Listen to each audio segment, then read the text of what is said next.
Welcome to the Riggin Farm YouTube channel. We finally got pigs on the farm.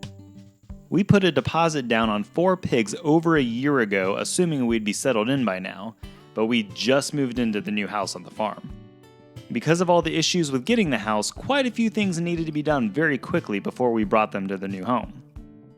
The first thing we did was build a shelter out of pallets and T-posts. We got the tractor back, but the dealer is still waiting for the new front end loader to arrive. Utilizing the rear PTO's weight carrying capability made bringing the supplies about 500 feet pretty easy.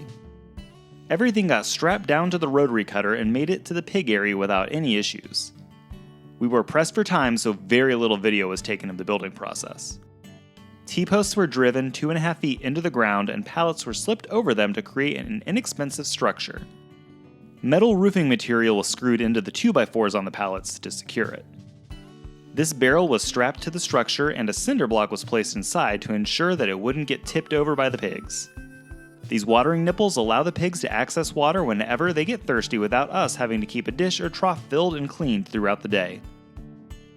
An electric fence energizer needed to be set up to charge the Premier One hog netting we purchased over a year ago. This inexpensive plastic tote was converted into a weather-resistant housing. Holes were drilled into the bottom for the power cable and the 20 kilovolt insulated wires going to the grounding rods and both the pig and poultry fences. We drove 3 5-foot lengths of rebar into the ground spaced 10 feet apart and connected them with 14-gauge galvanized steel wire and clamps. 3 T-posts were used to elevate the hot wire all the way down to the pig fence. An alligator clip was installed on the end to easily attach and remove the wire from the fence. The pigs needed to be picked up, so we needed a small livestock trailer to transport them. We got this 4x6 foot caged trailer for only $400 on the Facebook Marketplace. The seller included a brand new set of lights that we had to install before leaving to get the pigs. This Hereford boar is the baby's father. And this is their mother. The owner said she's a Berkshire, but we think she might be crossed with a Yorkshire because of the length of her snout.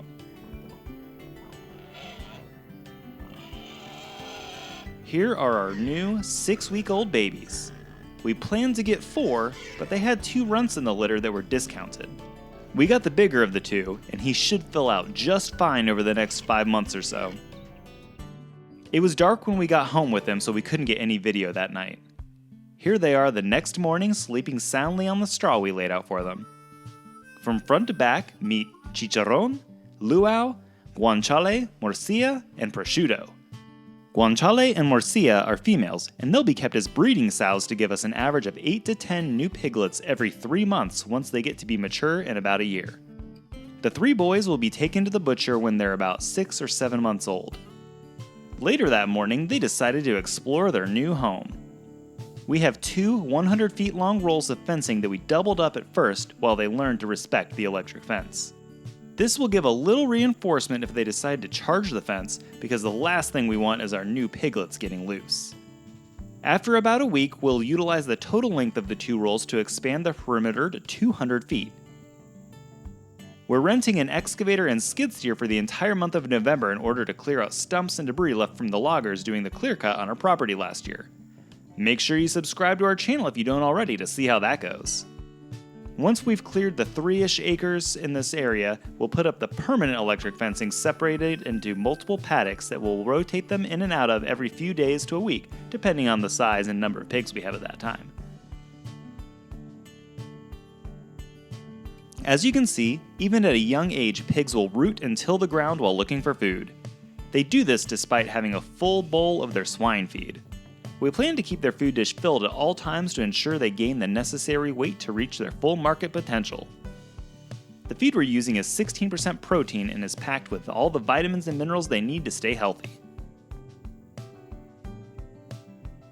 We've only had these pigs for a few days, but it seems that all they do is eat and sleep.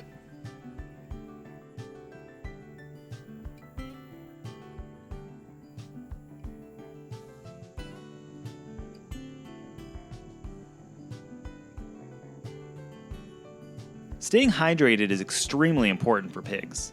24 hours without water leads to salt poisoning that is usually fatal. In order to make life easier for us, we're keeping 150 feet of garden hose connected to the house that leads down to the pig pen. We'd rather not carry buckets of water down here every day. It's best to work smarter and not harder. The pigs were trained at the farm where they were born to drink from that exact same water nipple that we have, but we hadn't seen them use them.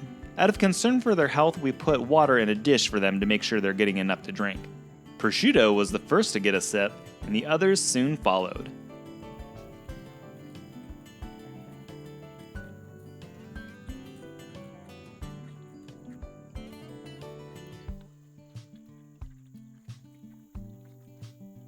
Marcia noticed the nipple, and then Prosciutto decided he wanted to go over there and drink from it. Since this video was taken, we've seen all of them drink from our watering system. They've rooted around this half of the shelter and have displaced the straw, but it seems to be comfortable for them.